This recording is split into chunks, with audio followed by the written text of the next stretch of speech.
All right, temperatures going down, fall is with us, and we're talking about heating and cooling with Glenn Gault and talking about our furnaces and how we need to get them up to snuff for the season. Thank you so much for joining us. This is nice of you.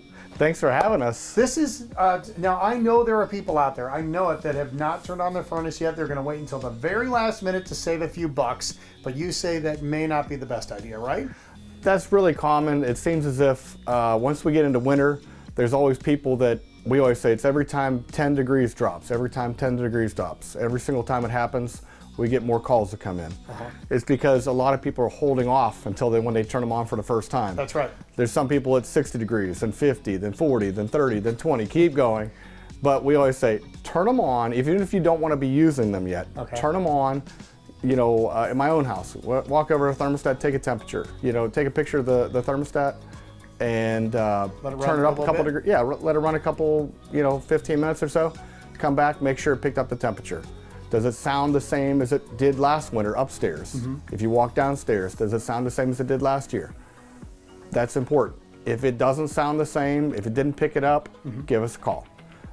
If it all good, turn it back off, then wait till you want to use it. But don't wait until you absolutely need it and assume it's going to work. Check it out first. Okay, things you guys do when you come. Give me a little bit of a list. I guess the filter is one of the main things, right? Filter is always a big thing. We're going to make sure it's cleaned and it's changed.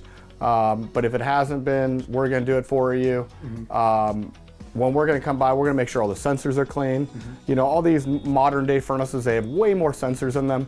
It's a good thing. They're making sure that you're safe, but there are way more things that can get contaminants on them and give you problems. I saw in the latest Metro Monthly magazine, people write dates on their filters to remind them when they put it in and when to take it out and stuff like that. Yep, just like the appliance you see over here. If you were to pull it out a little bit, you'd see the date on the filter. We always recommend write the date on it because you're not going to remember it. Maybe a month later, 6 months later, you don't remember the day you changed it. But if you write the date on it, that helps out. What happens when the filter gets really bad? Like, say I forget. Is it kicking the furnace off? What kind of problems do I have when that happens? So yesteryear's furnaces, what they would actually do is the appliance would just get way too hot and it would shorten the life of the furnace. Now they have more sensors in them, so it'll actually not allow it to get too hot. It'll actually just shut it down. Once it does that so many times, you'll actually make it go into what they call a lockout, and you're eventually going to have no heat. You know, it also isn't going to heat the house as well as it should, and your run times are going to be different until it's changed. Speaking of sensors, you have new technological advances in this industry now, like all industries, but you have some really neat things that teach you how the furnace is running, right? Correct. What are they? So we always put a combustion analyzer in the furnace. Lets us know exactly how the fire is burning so that we know what this appliance is doing and where we go from there. And it has a little reader there and it tells you certain things that you guys need to know that we don't understand? Yeah, pretty much. But there's it's telling us exactly how the unit's burning, how the appliance is, how the life expectancy, if there's things we need to do to it. It'll tell us all kinds of things about the machine.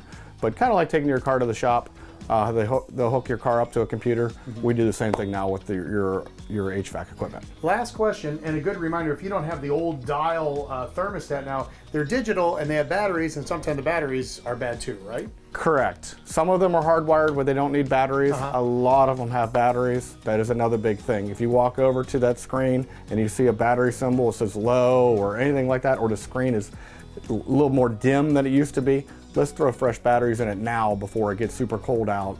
You know, we always get that where people decide to do it at 10 o'clock at night or whatever it is, they put them in backwards. Yes, it happens all the time. Thank you, sir. Good job. No problem. Thank you. Don't forget, call them, get them scheduled, 330-568-7076. Get them out there before you really need it this fall. It gets cold in Ohio. That's how it goes.